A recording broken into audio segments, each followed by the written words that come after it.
بسم اللہ الرحمن الرحیم نحمدہ ونصلی ونسلم علی رسولہ الکریم۔ مسائل کے اس سلسلے میں ہم نے مختصر بہت ساری چیزیں سمجھ لی ہیں، سیکھ لی ہیں، نماز کے ضروری مسائل اور نماز کی ضروری سنتیں، انتقال کے حوالے سے، خوشی کے حوالے سے، غم کے حوالے سے، جنازہ، کفن، قبر، اس کے حوالے سے بہت ساری باتیں ہم تھوڑی تھوڑی کر کے سمجھتے آ رہے ہیں۔ آج کی نشست سے جس مسئلے کا آغاز ہو رہا ہے وہ شادی بیاہ کے اندر جو مختلف رسومات ہیں اس کے حوالے سے جو ضروری مسائل ہیں اس کا ذکر کیا جائے گا۔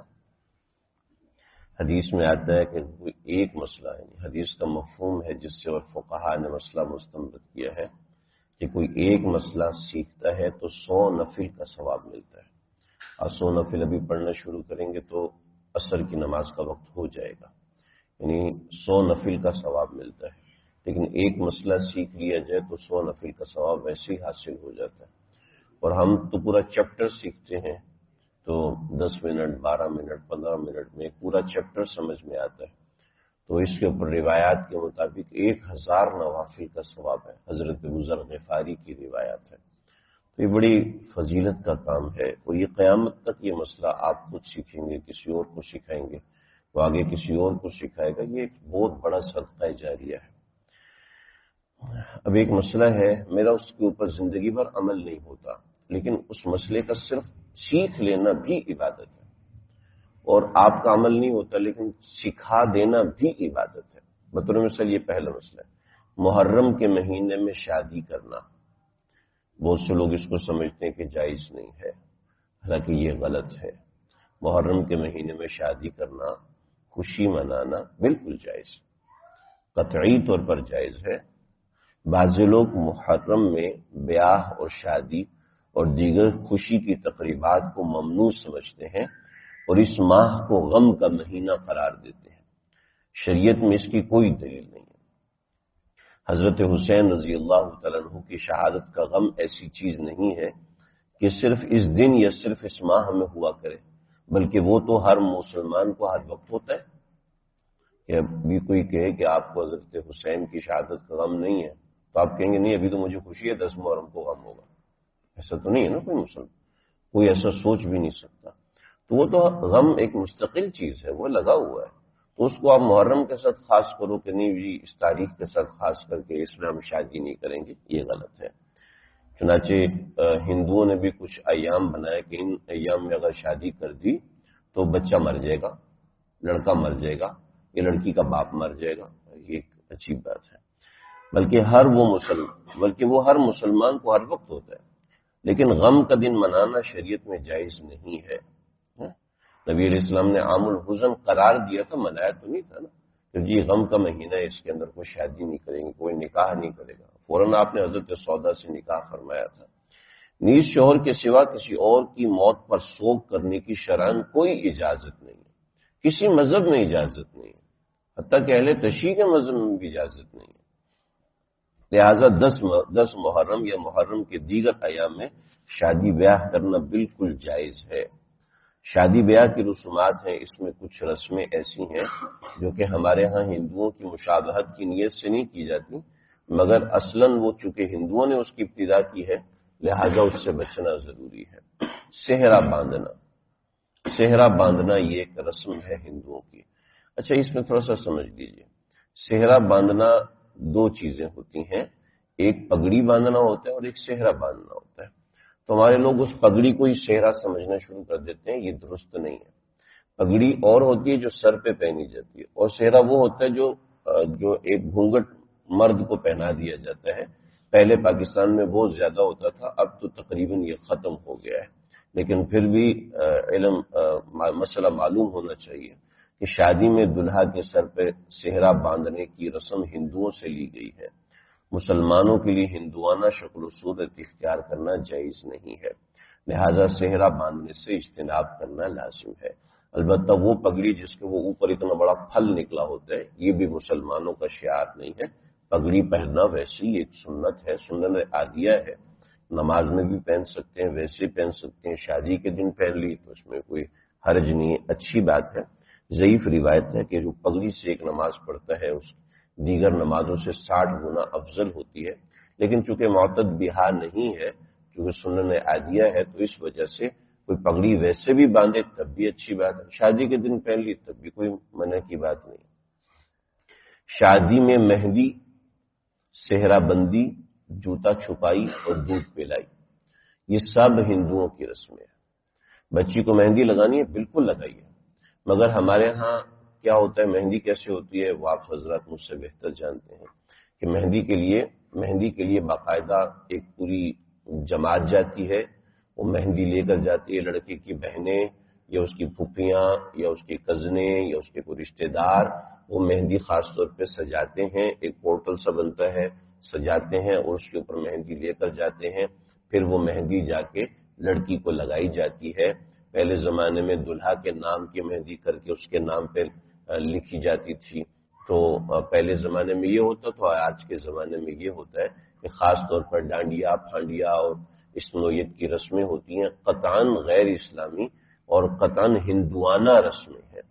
ایسی جوتا چھپائی کی رسم کے سالیاں جناب دلہا کی جوتا چھپاتی ہیں، شرعاً ناجائز اور حرام ہے۔ سالی سے تو پردہ کرنا واجب فرائض میں سے ہے، یعنی سالی کو تو چاہیے کہ وہ پردہ کرے، وہ بہنوئی کے سامنے جا کے کھڑی ہو گئی یا جوتا چرا لیا، یہ مسلمانوں کی رسمیں نہیں ہے، یہ اہل کفر کی رسمیں ہیں۔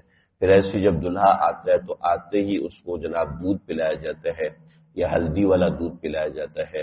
ایسی دلہن جب پہلی ملاقات ہوتی ہے تو جناب دلہن دلہے کو دودھ پلاتی، یہ سب ہندوانہ رسومات ہیں، اس سے اپنے آپ کو بچانا چاہیے۔ شادی جیسی مبارک خوشی کو ان جیسی ہندوانہ رسومات سے آلودہ کرنا کسی بھی طرح درست نہیں۔ شادی سنت کے مطابق سادگی سے انجام دینی چاہیے۔ ہاں کوئی خرچ کرنا چاہتا ہے تو ولیمے پہ خرچ کرے۔ شادی کے اندر سارا خرچہ لڑکی والے کر رہے ہوتے ہیں، جو کہ بالکل غلط ہے۔ شادی کے اندر سب سے پہلا خرچہ کیا ہے؟ پہلا خرچہ کون سا ہے، کوئی بتائے گا؟ شادی کا پہلا خرچہ کیا ہے؟ مہر ہے نا؟ یہ کس کے ذمہ ہے؟ لڑکی کے ذمہ ہے، مرد کے ذمہ ہے۔ شادی کا دوسرا خرچہ کہ لڑکی کو ولیمہ کرنا کس کے ذمہ ہے؟ لڑکی کے ذمہ ہے۔ لیکن آج بیٹی کا ولیمہ بھی ہوتا ہے، بیٹی آتی ہے، بارات آئی ہے، بارات کو کھانا کھلایا جائے گا، یہ سنت سے ثابت نہیں ہے۔ کوئی کھلاتا ہے تو جائز ہے، حرام نہیں ہے، لیکن بیٹی کی رخصتی کے اوپر باپ کے اوپر جناب اتنے مہمان آئیں گے، یہ ہمارے معاشرے میں ایک غلط طور چلا ہوا ہے، اس کو مٹانا ضروری ہے۔ نوجوان بچے خاص طور پہ اس کا دھیان رکھیں۔ ابھی ہمارے جاننے والوں میں ایک رشتہ ہوا، لڑکا یہاں پر آیا، مجھ سے ملاقات ہوئی، میں نے کہا جی لڑکا بہت اچھا ہے، آپ ہاں کریں۔ جیسے انہوں نے ہاں کی تو لڑکے نے کہا میری کچھ شرائط ہے۔ جی کیا شرائط ہے؟ پہلی شرط یہ ہے کہ میں جہیز کے نام پہ 1 روپیہ نہیں لوں گا، میری پہلی شرط۔ دوسرا، میں عصر میں آؤں گا اور بچی کو آپ کے گھر میں آئیں گے، ہم چائے پیئیں گے، سنیکس لیں گے اور مغرب کی نماز پڑھیں گے، اور مغرب کی رات کے رشتہ داروں کو پتہ چلے کہ ہم آئے ہیں، آپ کی بچی کو ایسے گھر سے بھاگی نہیں ہے۔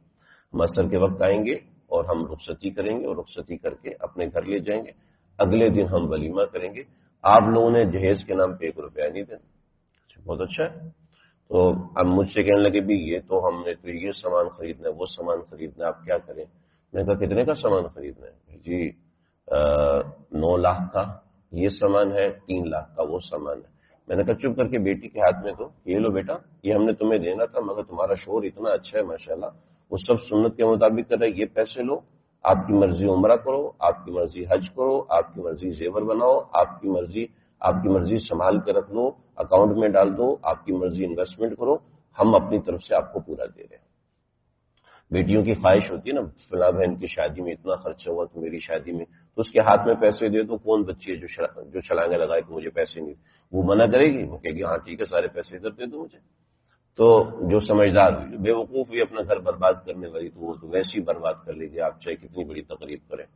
تو یہ اصل طریقہ ہے۔ اس میں بھی اصل طریقہ افضل اور متداول افضل طریقہ یہ ہے کہ بیٹی کو ماں باپ وہاں پہنچا کے آئے، یعنی بارات بھی نہ آئے، لیکن چونکہ ہمارے ایک معاشرتی تقاضے ہیں کہ بہت سے مسائل ایسے ہو جاتے تو لڑکا آ جائے، کوئی مسئلے کی بات نہیں ہے، لیکن یہ جو ہمارے ہاں ایک رسم بنی ہے کہ بارات آئے گی، توتی اور باجوں کے ساتھ آئے گی، اور جناب پٹاخے بجائیں گے، ڈھول والا ساتھ آئے گا، شرط لگائی جاتی ہے کہ ڈھول والا آئے گا، وہ ڈھول والے کے ساتھ سازندے ہوں گے، پھر لڑکا گھوڑے پہ بیٹھ کے آئے گا یا بگھی پہ بیٹھ کے آئے گا، یہ سب ساری کی ساری ہندوانہ رسمیں ہیں، ان کا اسلام سے کوئی تعلق نہیں، اور اس کو اپنی شادیوں سے نکالنا چاہیے اور اپنے گھر میں ترغیب دینی چاہیے کہ بھئی ہم نے اپنے بیٹے کی شادی کرنی ہے، ہماری یہ شرط ہے، بھئی دوسرے کی بیٹی کے مال کے اوپر نظر رکھنا یہ کوئی سمجھداری؟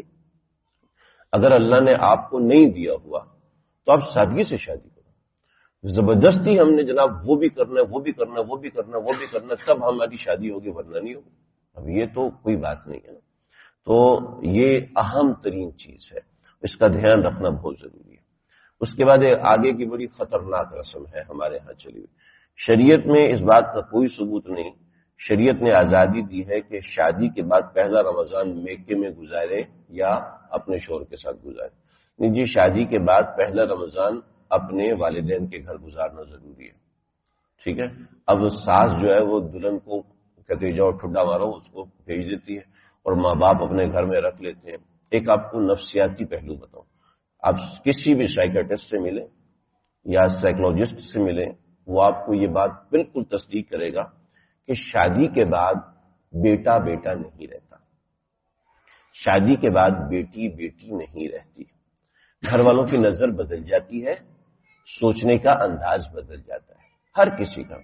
لہذا اگر بیٹی گھر میں آ کے 3 مہینہ رہنا شروع کر دے تو پھر سمجھ میں نہیں آتا، ہاں کمانے والی ہو تو پھر ایک الگ بات ہوتی ہے، تو وہ پھر اس کا گھر ٹوٹنے کے ہزار ذرائع بنتے ہیں، لیکن یہ عام طور پہ یہ نفسیاتی پہلو ہے ہمارے معاشرے کا۔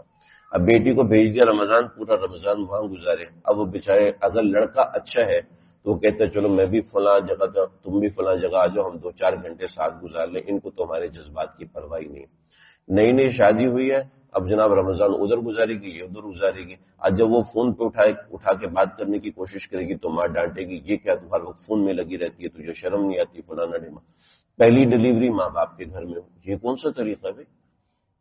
جس کا بچہ ہے ان کے خرچے میں پیدا ہو، سارا خرچہ ماں باپ کریں گے، کیوں ماں باپ کریں گے؟ جس کا بچہ ہے اس کے خرچے پہ ہونا چاہیے نا، نہیں جی ماں باپ کے ہاں پہلا بچہ ہوتا ہے، یہ ہمارے خاندان میں رسم ہے، دوسرا بچہ تو آج کل ویسی لوگوں کو، یہ 3 بچے ہو، شرم نہیں آتی، 3 بچے ہیں، بے وقوف ان پڑھ الٹریٹ لوگ 3 بچے، یہ ایک ہمارے معاشرے کا ناسور بن چکا ہے، کیونکہ ہم بہتے ہی معاشرے کے پانی کے اوپر ہیں، ہمارے ہاں شریعت اور اسلام تو رہا نہیں، تو چنانچہ ہمارے گھروں میں نفرتیں اور گھروں میں اس نوعیت کے معاملات کثرت سے ہونے لگے۔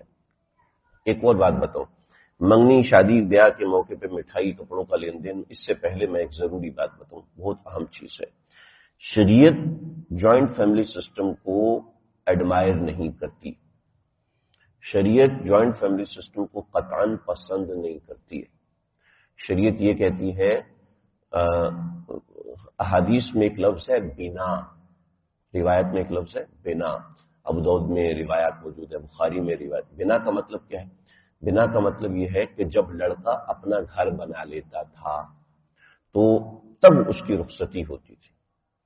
نبی علیہ الصلوۃ والسلام کے بعد حضرت علی یا رسول اللہ نکاح ہوئے، اتنا وقت ہو گیا، مختلف روایت 1 مہینہ، 6 مہینہ، 4 ہفتے وغیرہ وغیرہ، تو آپ نے فرمایا بنا کہاں ہے؟ گھر ہو تو میں رخصتی کروں نا۔ حضرت علی کہنے لگے میں تو فقیر آدمی ہوں، میں کہاں سے کروں؟ کہا فقیر شکیر میں نہیں جانتا، فلاں گھر مجھے چاہیے، اس میں رخصتی کروں گا ورنہ نہیں رخصتی کروں گا۔ تو شریعت میں جوائنٹ فیملی سسٹم پسندیدہ نہیں ہے، ایک کمرے کا گھر لے لڑکا اور تب رخصتی کر دیں، یہ پسندیدہ ترین عمل ہے، لیکن اگر جوائنٹ فیملی سسٹم میں رہتے ہیں تو بچی کو سپیس دینا چاہیے، اس کو سپیس دینا چاہیے۔ اب اماں کی عمر کتنی ہے؟ 40 سال ہے، 50 سال ہے، اس کو 40-50 سال کا جو ایکسپیرینس ہے، وہ 40-50 سال میں جو پراٹھے بنا رہی ہے، یہ بیچاری 2 ہفتے میں تو نہیں ویسا پراٹھا بنا سکتی نا، ویسی چائے تو نہیں بنا سکتی، بڑے سے وہ کتنے کورس کر لے، بہت ساری چیزیں تجربے سے آتی ہیں، بہت ساری چیزیں وہ پڑھنے سے لاکھ پڑھ لو نہیں آتی، تجربے کے بعد آتی ہیں۔ تو یہ بہت ضروری ایک امر ہے کہ لڑکا لڑکی دونوں کو اسپیس دیا جائے، لڑکا اتنا کماتا ہو جیسے جتنا میرا باپ کماتا ہے. آپ کا باپ 50 سال کی عمر میں جا کے جس اسٹیج پہ پہنچا ہے، ابھی بیچارہ 22 سال کی عمر میں اتنا کیسے کمائے؟ اتنی بہترین گاڑی یہ کہاں سے لے کے آئے؟ اتنی بہترین بولنے کا طریقہ یہ کہاں سے لے کر آئے؟ تو دونوں کو ایک سپیس ملنا چاہیے جس میں وہ ایک دوسرے کو سمجھے اور نکاح کے بعد سمجھے. لیو ان ریلیشن تو حرام اور زنا ہے جس کا نتیجہ ہمیشہ غلط ہی آتا ہے. چنانچہ مغرب اس کا نتیجہ غلط سیکھ سمجھ رہا ہے، دیکھ رہا ہے. یہ عجیب عجیب کہانی ہے، جی فلاں نشئی تھا، فلاں ایسا تھا، فلاں ویسا تھا، تو ایسے کے ساتھ شادی ہی کیوں کی بھائی؟ ریول ریلیشن کے بعد عورت کی عزت ختم ہوگی، لٹ گئی، وہ سب برباد ہوگی. اب پتہ چلا شادی بھی نہیں ہوئی، کسی کے اوپر کوئی ذمہ داری ہی نہیں ہے، تو پھر کیا؟ تو یہ چیزیں بڑی اہم اور ضروری ہیں، ان کو سمجھنا چاہیے. شادی منگنی کے موقع پر مٹھائی اور کپڑوں کا لین دین بڑا اہم مسئلہ ہے. دیکھیے عموماً ایسے مواقع پر مٹھائی اور کپڑے وغیرہ دینے کو لازم سمجھا جاتا ہے. منگنی کیا ہوتی ہے؟ منگنی یہ ہے کہ آپ سارے خاندان والے بیٹھ جائیں اور بیٹھ کے کہیں کہ آپ کی بیٹی ہماری ہوئی، ہمارا بیٹا آپ کا ہوا، ٹھیک ہے؟ اور اس کے اوپر ایک سیکورٹی کے طور پہ یہ انگوٹھی دے دی، یہ کپڑے دے دیے، یہ فلاں چیز دے دی، جو آپ کا جی چاہے وہ دے. نہیں جی لڑکا آئے گا وہ لڑکی کو انگوٹھی پہنائے گا، ٹھیک ہے؟ یہ سب غیر شرعی اور ہندوانہ رسم ہے، قطعاً ناجائز ہے. اور ناجائز عمل صرف یہی کوئی فتویٰ نہیں ہے، بلکہ ناجائز کا مطلب ہے اس کے برے اثرات آپ کی زندگی پہ پڑیں گے، آپ کے بچوں پہ پڑیں گے. یہ بالکل کوئی ہدیہ دینا ہے وہ دے دیں. نہیں جی ساس آئے گی وہ انگوٹھی پہنائے. انگوٹھی پہنانا کیوں ضروری ہے؟ انگوٹھی پہنانے کا طریقہ شریعت نے دیا ہمیں. کس نے دیا؟ آپ سب کو پتہ ہے کس نے ہمیں دیا انگوٹھی پہنانے کا طریقہ. لہذا یہ اس رسم کو توڑنا چاہیے. کوئی بھی ہدیہ دیں، کوئی بھی مسئلہ نہیں. ایک جب آپ بات پکی کرتے ہیں تو کوئی اس میں مٹھائی بھی دے سکتے ہیں، اس میں آپ کچھ بھی دے سکتے ہیں ہدیہ. اس کے بعد آپ طے کریں کہ نکاح کب کرنا ہے، رخصتی کب کرنی ہے، کہاں پہ کرنا ہے، مہر کتنا رکھوانا ہے. میں نے ابھی پچھلی جو اتوار گزری میں اپنے علاقے میں نے ایک نکاح پڑھوایا عصر کی نماز کے بعد. تو میں نے ان سے کہا بھائی ایک دن پہلے مجھے نکاح نامے پہ سب کے دستخط چاہیے، سب کے دستخط چاہیے، مہر طے ہو، وہ سب لکھا ہوا سب کے دستخط کے ساتھ، ورنہ میں نکاح نہیں پڑھوں گا. کیا ہوتا ہے جناب، نکاح نامہ آیا، او لڑکی کے تو دستخط ہی نہیں ہوئے. اب ماشاءاللہ پوری مسجد بھری ہوئے، سب انتظار کریں مولوی صاحب آپ تھوڑا سا بیان کر دیں. اب یہ کوئی بیان کرنے کا وقت ہے؟ اس کا انتظار کریں تو ٹائم گزاری کے لیے بیان کر دیں گے. تو یہ انتہائی غیر مناسب ہو. پہلے سے جب منگنی ہو طے ہو کتنا مہر رکھیں گے. اب نکاح خواہ آ کے بیٹھا ہوا مہر پہ لڑائی ہو رہی ہے، جی 10 لاکھ رکھنا ہے، جی 15 لاکھ رکھنا ہے، جی ایک گھر لکھوانا ہے، ایک فلاں چیز لکھوانی ہے، اگر آپ کو اتنی بد اعتمادی ہے تو کیوں نکاح کر رہے ہو بھائی؟ نکاح کرنے کی ضرورت. ہاں بد اعتمادی کی صورت میں خاندان سے باہر ہے. جو اپنے طے کرنا ہے منگنی کے وقت طے کریں کہ اس وقت ہم نے نکاح کرنا ہے. منگنی اس چیز کا نام ہے. منگنی ہم نے ایک رسم بنائی ہوئی، اس میں مٹھائی کھلاتے ہیں، لڑکیاں لڑکے اکٹھے ہوتے ہیں، پھر اس کے اوپر گانے چلتے ہیں اور ناچ ہوتا ہے، نہ ہوتا ہے. جی اب فیانسی ہو گیا، لڑکا لڑکی کے ساتھ بیٹھتے ہیں جناب، وہ آئینہ دکھائی ہوتی ہے اور یہ سب ہوتی ہے. یہ سب چیزیں ہندوانہ رسم ہیں جو ہمارے نکاح کو خراب کرنے کے لیے ہیں. منگنی آج کی یہ طے کر لیں کہ کل نکاح ہے، پرسوں نکاح ہے، 6 مہینے بعد نکاح ہے، 7 مہینے بعد نکاح ہے. ورنہ اتنی ڈسٹربنس ہوتی ہے نکاح کے اندر، اتنی ڈسٹربنس کی جس کی حد نہیں. پہلے سے طے ہو جی 6 مہینے بعد فلاں تاریخ ہے، اس میں ہم لوگوں نے نکاح کرنا ہے. چنانچہ ہمارے حضرت کے ہاں کسی نے طے کیا کہ فلاں مہینے میں نکاح ہوگا، تو اس سے 2 ہفتے پہلے لڑکے کے والد صاحب فوت ہو گئے. تو مفتی صاحب کے پاس آئے کہ بھی لڑکے کے والد صاحب فوت ہو گئے تو ہم نکاح کو مؤخر کر دیں. تو مفتی صاحب نے کہا ہاں بالکل مؤخر کر دیں، نمازیں بھی مؤخر کر دیں، نمازیں بھی مؤخر کر دیں، کیونکہ ابا کا انتقال ہوا نا، بہت بڑا صدمہ ہے، بہت بڑی تکلیف. لہٰذا نمازیں بھی مؤخر کر دیں، اذان دینا بھی مؤخر کر دیں. سب نکاح عبادت ہے، کوئی رسم تو نہیں ہے نا. جب آپ اس کو رسم بناؤ گے تو آپ کو اس میں رکاوٹ محسوس ہوگی. نکاح کو عبادت کی طرح سیلیبریٹ کریں، جس سے عبادت سیلیبریٹ کی جاتی ہے، جمع ہو کے خوشی کے ساتھ، انہماک کے ساتھ. ایسے نکاح عبادت ہے، رسم نہیں ہے. چونکہ ہمارے معاشرے نے اس کو ایک رسم بنا لیا تو پھر اس کو سیلیبریشن بھی رسم کی طرح ہوتا ہے، اور اگر اس کو عبادت کہیں گے تو پھر اس کی سیلیبریشن بھی عبادت کی طرح ہوگی. تو اس میں اس نوعیت کے لین دین، لڑکے کے کتنے بھائی ہیں، اتنے جوڑے، کتنی بہنیں، اتنی جوڑے، کتنی پھوپھیاں ہیں، اتنے جوڑے، یہ سب جائز نہیں ہے۔ میرے تعلق والے جی میری بہن کی شادی ہے تو مجھے ہدیہ، میں نے کہا آپ منع کریں، کیونکہ اللہ کے واسطے یہ نافرمانی مت کرو، ایک لازم رسم آپ نے کی ہوئی ہے، یہ نہیں کرنی چاہیے۔ بہت شدید ضرورت ہے ایسے ماں باپ کی، ایسے نوجوانوں کی جو شریعت کے مطابق شادی کر کے دکھائیں کہ بھئی شادی اس طرح ہوتی ہے اور بہت آسان شادی ہے، اس میں برکتیں بھی ہوتی ہیں، رحمتیں بھی ہوتی ہیں۔ تو یہ کچھ موٹی موٹی باتیں ہیں۔ اس کے بعد جہیز کی رسم کے حوالے سے بہت ضروری اور اہم چیزیں انشاءاللہ ذکر کروں۔ اللہ سمجھنے کی توفیق عطا فرمائے۔ کوئی سوال ہو کسی کے ذہن میں جو آج ہم نے سمجھا ہے؟ جی وہ تو ظاہری بات ہے، نکاح کے لیے لڑکا لڑکی دونوں کی رضامندی بہت زیادہ ضروری ہے۔ نبی علیہ الصلوۃ والسلام کو شریعت میں اللہ نے حکم نازل کیا کہ فاطمہ کا نکاح علی سے کرنا ہے۔ ابو بکر صدیق رشتہ لے کر آئے، آپ نے منع کر دیا۔ حضرت عمر فاروق رشتہ لے کر آئے، آپ نے منع کر دیا۔ اس کے بعد آپ صلی اللہ علیہ وسلم نے حضرت علی کا انتخاب فرمایا۔ حضرت فاطمہ سے فرمایا کہ اللہ رب العزت نے مجھے فرمایا ہے کہ علی کا نکاح فاطمہ سے کر دو، کیا تم راضی ہو؟ کیا تم راضی ہو؟ تو حضرت فاطمہ بالکل خاموش ہو گئی۔ تو خاموشی کا مطلب رضامندی ہے، یا رو پڑے تو اس کا مطلب رضامندی ہے، تو یا پھر مسکرا دے تو اس کا مطلب رضامندی ہے، اور اگر تنزن ہنس پڑے تو رضامندی نہیں ہے۔ تو بچی کے اگر وہ شادی شدہ ہے تو پھر اس کا بولنا ضروری ہے کہ ہاں میں رضامند ہوں، اور اگر وہ کنواری ہے، غیر شادی شدہ ہے، تو اب اس کا بولنا رضامندی ضروری نہیں ہے، بلکہ خاموشی سے ہاں کر دیں۔ حضرت فاطمہ خاموش رہی تو اس کا مطلب ہاں تھا۔ پھر آپ نے اس کی وجہ بیان فرمائی، وجہ بڑی زبردست بیان فرمائی۔ وجہ یہ ہے کہ ابو بکر کا رشتہ آیا، تو ابو بکر کا منع اس لیے کر دیا کہ وہ عمر میں بڑے ہیں۔ عمر کا رشتہ آیا اس لیے منع کیا کہ وہ عمر میں بڑے ہیں۔ حضرت علی عمر میں حضرت فاطمہ کی مطابقت رکھتے تھے، تو اب شریعت میں منع نہیں ہے کہ بڑی اور چھوٹی عمر کا گیپ ہو تو کوئی ایسا مسئلہ ہے، لیکن پسند یہ ہے کہ عمر کے اندر مطابقت ہونی چاہیے۔ اگر عمر میں مطابقت نہ ہو تو پھر بڑے مسئلے ہو جاتے ہیں۔ بطور مثال لڑکی 10 سال بڑی ہے تو لڑکے کا انٹرسٹ پھر کہیں اور جائے گا تو پھر مسئلہ ہوگا، اور اگر لڑکا بہت بڑا ہے تو پھر لڑکی کا انٹرسٹ بعد میں کہیں اور جائے گا تو اس میں مسئلہ ہو سکتا ہے۔ شریعت میں منع نہیں ہے، بڑی عمر چھوٹی عمر کا 10 سال کا گیپ ہے جائز ہے، 20 سال کا گیپ ہے تب بھی جائز ہے، لیکن پسند اس کو فرمایا۔ خود نبی علیہ الصلوۃ والسلام کے اپنے نکاح میں گیپ تھا، وہ شرعاً جائز ہے، مگر پسند اس بات کو فرمایا کہ نکاح میں عمر کی مطابقت دیکھی جائے۔ پھر اس کے ساتھ فقہا نے اور باتیں لکھی کہ حسن و جمال کی مطابقت دیکھی، کمپیٹیبلٹی دیکھی جائے، علم کی کمپیٹیبلٹی دیکھی جائے، مال کی کمپیٹیبلٹی دیکھی جائے، یہ سب چیزیں۔ کوئی اور بات جی؟ نارملی جب بچوں کی شادی کرتے ہیں تو آپ پیرنٹس جو ہوتے ہیں وہ ایک میں آ جاتے ہیں کہ ان کو کچھ خدمتوں کی ضرورت ہوتی ہے۔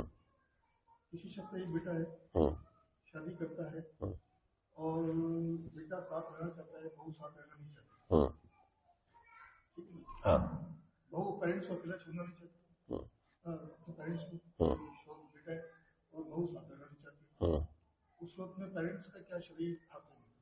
پیرنٹس کا شرعی حق بیٹے کے اوپر پورا پورا ہے۔ جب اکیلا بیٹا ہے اور کوئی دوسرا بیٹا نہیں ہے تو اب بیٹے کے لیے درست نہیں ہے والدین کو اکیلا چھوڑیں۔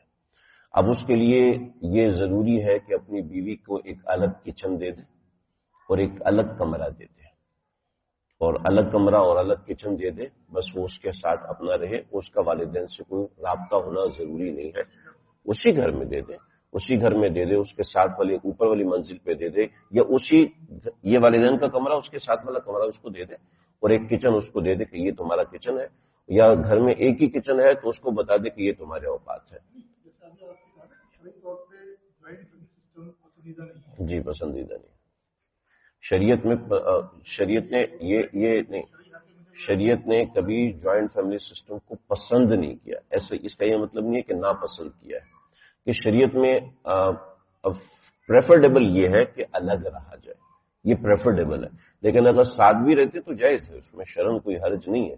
جو جوائنٹ فیملی سسٹم کے اپنے فوائد ہیں، بطور مثال میں اکیلا رہتا ہوں، میرے والدین پنجاب میں رہتے ہیں، میں نے بہت زور لگایا میرے پاس آئے، لیکن جو میرے بھائی والدین کے ساتھ رہتے ہیں ان کے بچوں کو دادا بھی ملا ہوا ہے، دادی بھی ملی ہوئی ہے، نانا بھی ملا ہوا ہے، نانے، ان کی جو تربیت ہے وہ ہم نہیں کر سکتے، ان کو جو اب ہم نے جو اپنی دادی سے قصے سنے وہ ہمارے بچوں نے نہیں سنے ہوئے.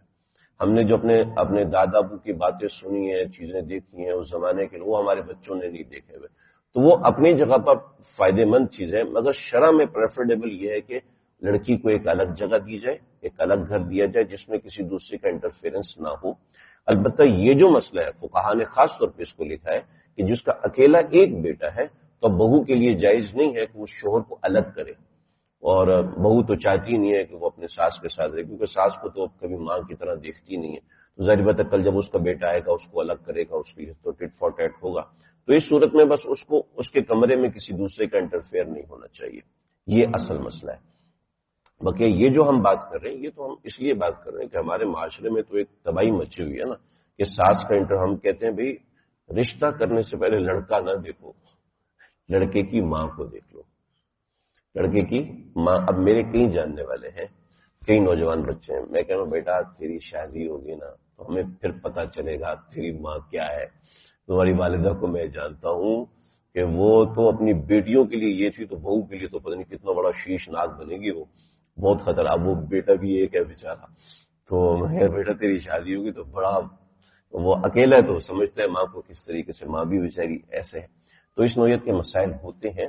اس صورت میں بہو اپنے شوہر کو الگ نہیں کر سکتی، پھر بیٹے کو اصل میں سمجھنا چاہیے. چلیے ایک چھوٹا سا ایک میں لطیفہ بتا دوں آپ کو. ایک لطیفہ بتا دوں. ہمارے ایک دوست ہیں ماشاءاللہ، بڑے اچھے نیک انسان شریف، کہنے لگے جی میں نے فلاں لڑکی سے شادی کرنے. میں نے کہا بھائی دیکھ لو، خیال کرنا. جب شادی ہوئی، شادی ہونے کے بعد اس نے کہنے لگی جی تمہارے ماں باپ کی خدمت میرے ذمے نہیں ہے، لہذا تم ان کے لیے ماسی رکھو، ان کے لیے کھانا ماسی پکایا کرے. اللہ نے پیسہ دیا ہوا تھا، اس نے بیچارے نے ماسی رکھی 24 گھنٹوں کی، خیال کرتی تھی. کچھ عرصے کے بعد کہنے لگی جی جو ہے مجھے گھر بھی الگ چاہیے، میں یہاں پہ ساتھ نہیں رہ سکتی. مشورہ نہیں کیا، اس نے گھر الگ کر دیا، اس کا دوسرا گھر لے دیا. کچھ عرصے کے بعد آیا بہت پریشان، کہ میں کیا کروں. وہ کہتی ہے شریعت میں یہ ہے، شریعت میں یہ ہے، اب میں کیا کروں. تو میں نے کہا اچھا جی. میں نے کہا بالکل ٹھیک ہے. اس کو کہو کہ شریعت میں یہ ہے، اپنی جگہ پر آپ نے بالکل صحیح کہا، لیکن شریعت میں یہ بھی ہے کہ مرد 4 شادیاں کر سکتا ہے. لہٰذا میں نے ایک لڑکی دیکھی ہوئی ہے تو میں اب اس سے شادی کرنا چاہتا ہوں. وہ میرے ماں باپ کا بہت خیال رکھے گی، ان کے پاؤں بھی دبائے گی، ٹانگیں بھی دبائے گی. تو میں نے کہا آپ اس کو یہ کہو. یہ گھر پہنچا ہے تو اس کی بیوی کا میرے پاس فون آ گیا، مفتی صاحب آپ مردوں کو خراب کیوں کر رہے ہیں؟ میں نے کہا ہاں آپ صحیح، سیدھے راستے پہ آ گئی. فوراً گھر چھوڑا، واپس آیا، ماں باپ کی خدمت بھی کر. تو اب مرد کو خود سمجھنا چاہیے کہ اس کو کیا کرنا ہے. ہر چیز قانون نہیں بتاتا، بہت سی چیز وکیل بھی بتاتے ہوتے ہیں.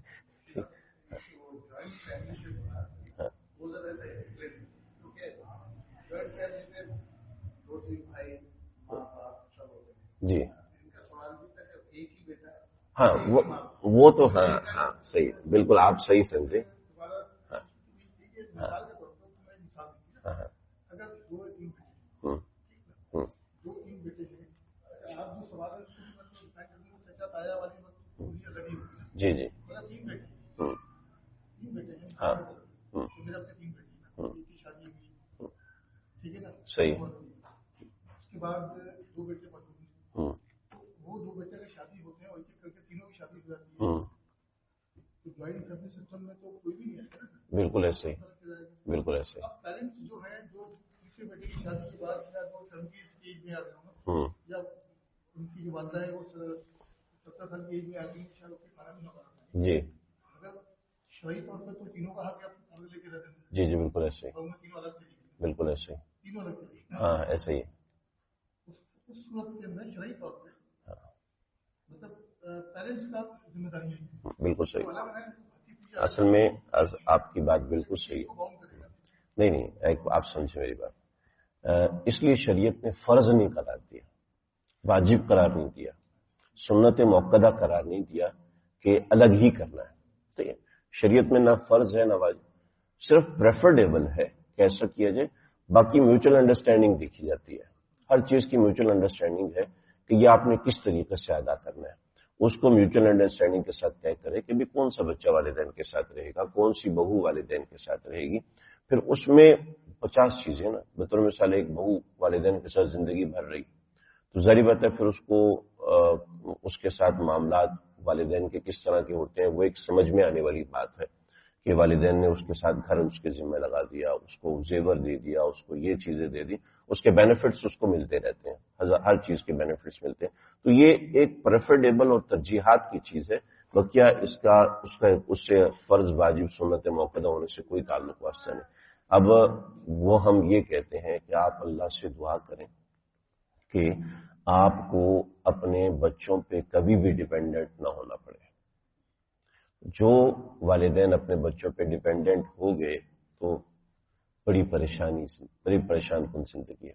میرے ایک جاننے والے ماشاءاللہ عمر ان کی 46-47 سال تھی، تو کہنے لگے کہ میرے والد صاحب پیرالائز ہو گئے، تو میں آ گیا، مجھے شروع میں تکلیف ہوتی، لیکن آہستہ آہستہ مجھے پتہ ہی نہیں چلا، میں استنجا بھی کراتا ہوں، ان کو پیمپر بھی لگاتا، تو کچھ وقت کے بعد انہوں نے مجھے کہا بیٹا تیرا بہت شکریہ، تو وہ کہنے لگا میں نے یوں سر پکڑا، میں رونا شروع ہو گیا، تو والد صاحب کہتے ہیں بھی کیا ہو گیا، میں نے کوئی غلط بات کہہ دی ہے؟